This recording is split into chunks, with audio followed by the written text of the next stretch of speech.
Charles Robert Darwin nació en Shrewsbury, Inglaterra, en 1809. La neta es que de chiquito no parecía que iba a ser el científico revolucionario que conocemos. De hecho, en la escuela decían que no era muy brillante. Su papá quería que fuera doctor, pero el joven Charles nomás no le entraba a la medicina, se desmayaba cuando veía sangre. Así que su padre lo mandó a estudiar teología, porque ya sabes, en esa época ser religioso era otra forma respetable de ganarse la vida. Pero ahí fue donde Darwin empezó a encontrarle el gustito a la naturaleza y se unió a un club de ciencias. Un buen día, cuando ya tenía 22 años, Darwin tuvo una oportunidad que le cambiaría la vida. Lo invitaron a formar parte de la tripulación del HMS Beagle, un barco de la Marina inglesa que iba a hacer un viaje de exploración alrededor del mundo. Era una chambota, porque la expedición duraría 5 años, y aunque Darwin era bien joven, aceptó el reto. El HMS Beagle zarpó en 1831, y en cuanto el barco llegó a Sudamérica, Darwin empezó a tomar notas y a recoger montones de muestras de plantas, huesos de animales y hasta rocas. En serio, se veía re loco porque andaba con frascos, plumas y papel por todos lados. Cada cosa que veía le daba una idea nueva, como si estuviera armando un rompecabezas mental gigante sobre cómo funciona la naturaleza. Las Islas Galápagos, el epicentro del chisme evolutivo.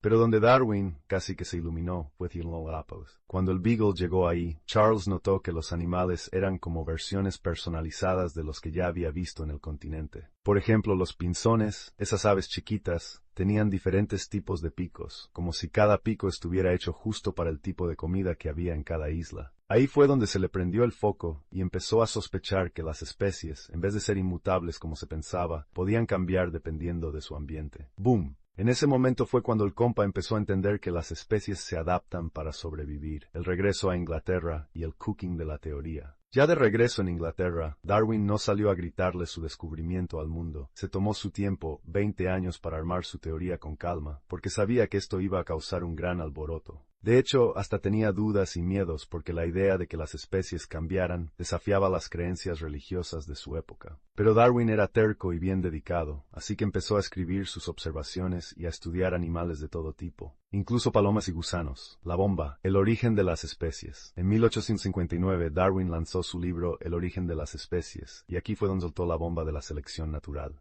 Esta teoría básicamente dice que los organismos que tienen características que los ayudan a adaptarse mejor a su entorno son los que sobreviven y se reproducen, mientras que los que no, pues pa' fuera. La obra causó un revuelo total. Los científicos estaban divididos. Unos decían que Darwin era un genio y otros que estaba mal de la cabeza. La Iglesia ni se diga, porque sus ideas chocaban con la creencia de que Dios había creado cada especie tal cual. Pero a pesar de toda la polémica, el origen de las especies se volvió un éxito, y las ideas de Darwin comenzaron a ganar popularidad en la comunidad científica. Así que ahí tienes. Darwin empezó como un chico medio perdido y con curiosidad, se fue de rol, se encontró con la diversidad de la vida, y terminó por desatar una de las teorías más importantes de la historia. La neta, su historia es una mezcla de suerte, visión y muchas ganas de descubrir los misterios de la vida en la Tierra.